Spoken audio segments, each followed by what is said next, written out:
I want to do author illustrator study, and with some Trax class kids and with alumni kids. And to do that, we're going to look at author illustrator partnerships. And I start with this one, the Fan Brothers, The Night Gardener. This is their first book that they worked as partners. And then we have this one, which is the Fan Brothers, creators of The Night Gardener. So we know that this one comes second. So it'll be this one, then this one.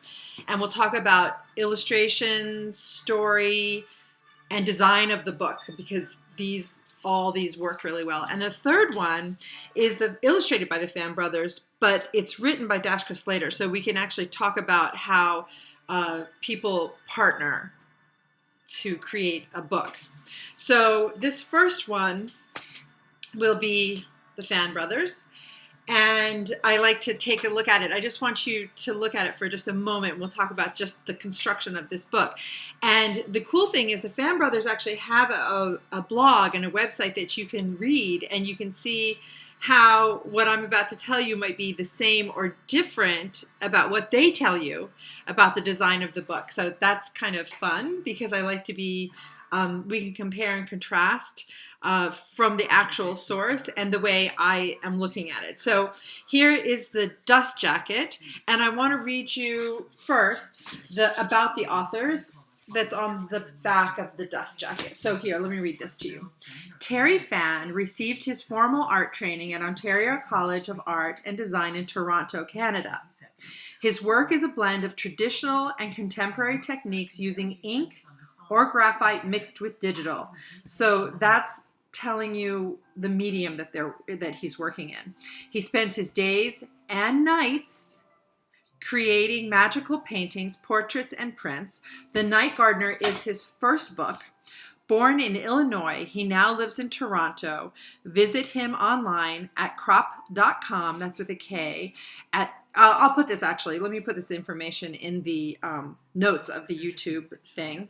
So let me read to you about Eric Fan. One of the things that I'm really interested in is how people may partner who are living in different places. So like we could partner with people who live in my house to create a book, and we'll just be sitting next to each other and exchanging ideas. Maybe that's what happens with Terry and Eric, that they're sitting in the same space, or maybe they're talking on the phone, or maybe they're doing a Zoom meeting. We don't know. I don't know. And maybe we'll find that out in their blog. So this is Eric. Eric Fan is an artist and writer who lives in Toronto, Canada. Okay, so we know that they're living in the same place, at least at the publication of this book, same city. Born in Hawaii and raised in Toronto. So this is a little bit different, right? Terry and Eric were born in different places. Terry in Illinois and Eric in Hawaii. So he attended the Ontario College of Art and Design in Toronto, Canada, which we know that Terry did too. I wonder if it was at the same time or different times. He has a passion for vintage bikes, clockwork contraptions, and impossible dreams. You know, their inspiration and their how they express themselves come together in these books, and definitely this book, and even the next one. There's motifs that are shared between all three. Okay. The Night Gardener is his first children's book. That's something we can investigate. So this is the first children's book. And see more of his work and I'll put those links in the notes section. And the other thing that I find out that's on this back of the dust jacket is the jacket design is by Lizzie Bromley. The jacket illustrations are by Terry and Eric Fan. The book is manufactured in China, and there is an ebook, and the publishers are located in New York. So look, we have traveled all around the world just by learning about the information that's on the back of this dust jacket. So we can see that the jacket design is by Liz Bromley. I just want to investigate this. So we know that illustrations are by them. So by Terry, by the Fan Brothers. So I'm just going to take this off so that you can see that this changes. And this is so intentional. Everything about this is intentional. This is an illustration that could like echoes the inside, and this echoes the inside, but they're quite different. But you can see that this the elements of this illustration have been selected specifically because of the illustrations inside the book. So if you just take a look at that for a moment and just remember these elements. And then look at the side. So we have this beautiful blue color, which again is not quite the same, but also echoes the inside of the book. And then the Fan Brothers, the Night Gardener, and then the publisher. So these are all, there we go. So you can see, and it's all, this is embossed silver. So lovely. And then when you look at the inside, there you go. There's that, which again, echoes the inside. And then this is the next page, and this page is actually quite interesting because it shows you something about how the story is going to unfold.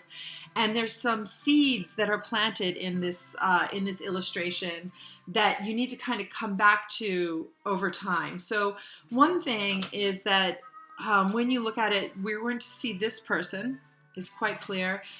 All these words that are right here tell you about the creation of this book and how to find it in the library. So that's basically what that is. And one of the things that I wanted to look at in this was about the designer. So you have like an illustrator, you have writers, sometimes those people can be the same, and then you have somebody who is designing the book. And then this book will also tell you about other things, can bring you authors to your live event. Simon & Schuster tells us it's like an advertisement, and it says book design by Lizzie Bromley. So we're seeing the book design, and we're hearing about the text. The text for this book is set in Adobe Garamond. The illustrations for this book are rendered in graphite and colored digitally. So manufactured in China. This gives us so much information, but I always like back to the story. It gives you information about the story too. So the children look quite alone, and there's this Watch for Children sign right there, and we can see this building, which will come back into the story. We can see this person comes back into the story with, look at that lovely walking cane that looks like a real branch. When people are looking down, their hands in their pockets, and they're not looking at each other. This person's looking out, it's true, but what is she looking at? We don't know.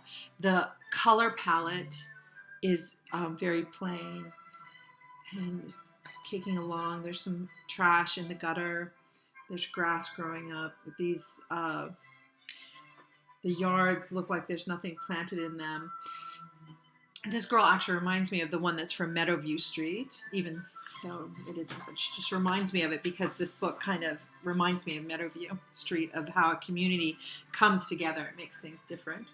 The story still hasn't really even started, and yet it has. So here's one frame, and we can see now, here's this person that we saw from the back before. The colors actually are kind of warmer, if that's possible. So it's like, it's a little bit warmer, cold, but a little bit warmer. The color palettes change, and it looks, because the moon glows there, that it's nighttime. And if you look really closely, you can see that this child, not looking up, looking down, is drawing the picture of an owl. We see owls a lot in the Fan Brothers books, and here's the mustache, which we also see in Fan Brothers, and the glasses, and a little leaf poking out of his pocket. And he's got all tools of his trade, I would say. And we already know that on the front. Okay, still hasn't started. Here we go. Still hasn't started. Except that the story has. Grimlock Orphanage. That building is quite there. There's the boy's log where he was sitting, along with the sketch that he made in the dirt. Let's see if you can see that really carefully. And then still, but can you see that there's no grass? I mean, there's no flowers or anything. And this person has now started to work. And I'm very interested in this, because I just want to kind of look at it for a while.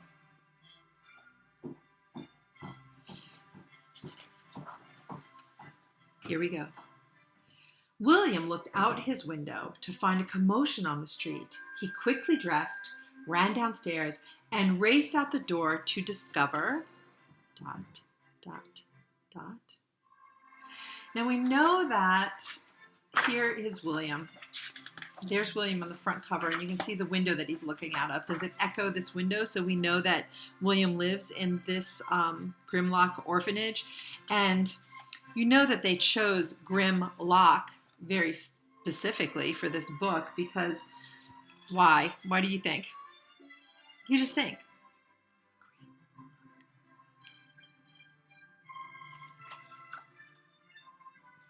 To discover ...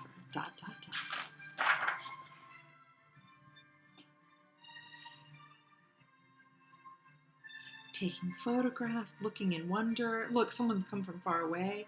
It's pulling children outside to look at this wonder. The wise owl had appeared overnight as if by magic. William spent the whole day staring at it in wonder. And he continued to stare until it became too dark to see. That night, he went to sleep with a sense of excitement. What wonders could happen? Now down the street, because I believe that this is down the street, I'd kind of like to figure out if I know the house, because there's 69 and 71. I just really kind of go back and say, have we thought about this? And I don't know, because can you see the numbers on the house? I just know that it's intentional. So if I look at this, let me just look back. Can't see it, but I know that there's something there. And we see him pause. The cats are out wandering. One cat is there.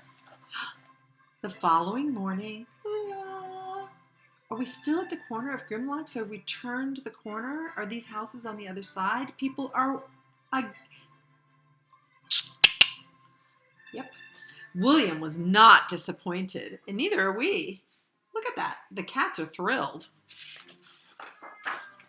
Each day, William discovered a new topiary. Next was a friendly rabbit, followed by a pretty parakeet. Can you see that the colors are now bursting? This is the part that reminds me of Meadowview a little bit, because you start with something quite plain, and then the colors come out. But it's not just that the colors are coming out. It's like people are stopping and they're looking up. That's such a different feeling from looking down. Then a playful elephant. With each new sculpture, the crowds grew and grew. Something was happening on Grimlock Lane. Something good. Yes, we all agree that that's the case. The next day, William dashed out of his home and followed the crowds only to find the most magnificent masterpiece yet. It would be hard to top those other topiaries, but you have to admit that this one's pretty fancy, and it's a climbing tree. Could you imagine climbing on a dragon tree? It's so rich that you need to have both pages devoted to it. Festivities continued long after the sun had set. Yes, it has. Bing, bing, bing. Now this is related. These two pages are related, but they're also quite different. They move the story in a different direction. So it says, as William was about to head home, he sees something. So the lanterns are still there. The dragon, or this is the bottom of the dragon tree, so we can see the claws and we see the person. And this is a mystery that William feels compelled to solve. He spotted something unfamiliar. Could it be? What is it? William, keep going. Grimlock Park. Keep following. Look at these lovely shadows. The moon up above. And the moon is a motif that we need to keep revisiting in this one too. So the gentleman turned to William. There are so many trees in this park. I could use a little help. It was the night gardener. Under the light of a full moon, they work deep into the night.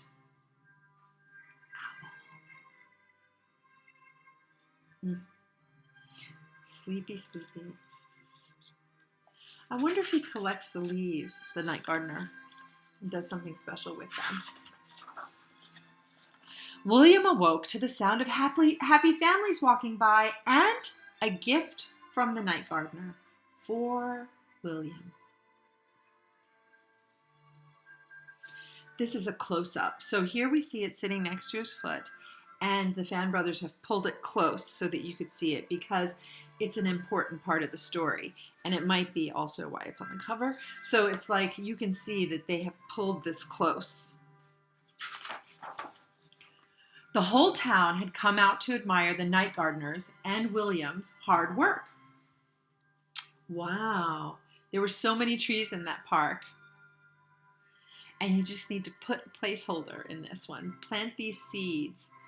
Oh, this dinosaur. And then giraffe, but whale, rhinoceros, and bear.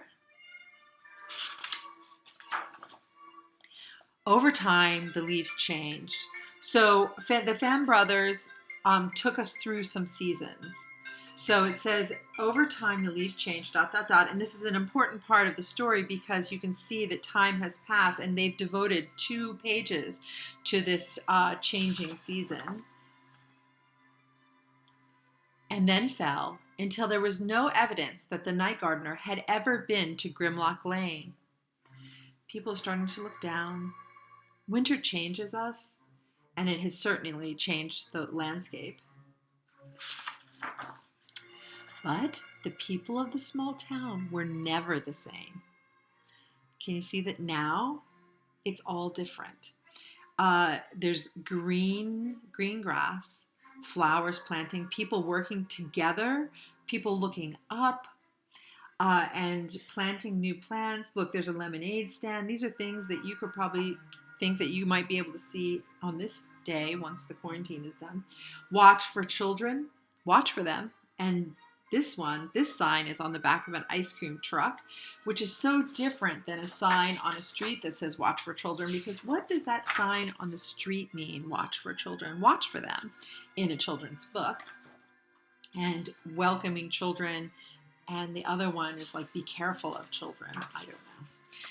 And, let me just read that line again before you, in order not to lose it. So we see this double spread, and it says, but the people of the small town were never the same. Double page spread, and neither was William. So William has changed. He has purpose. Do you think he's going to be the next night gardener? This story could go on forever. And it's like here we see that William is trimming a topiary into a fox. Hello, fox. We get to see foxes too later in the books. And there's a squirrel, so perfect. And the stars and a starry night. And how they made this, the Fan brothers made, look, can you see how the moon glows? And then just the tiniest points of light show us the stars that give it both kind of a feeling of glitter and wonder. And that's the end of that book. Let's check out the back. Oh, an acorn. So more trees to gather on that oak tree.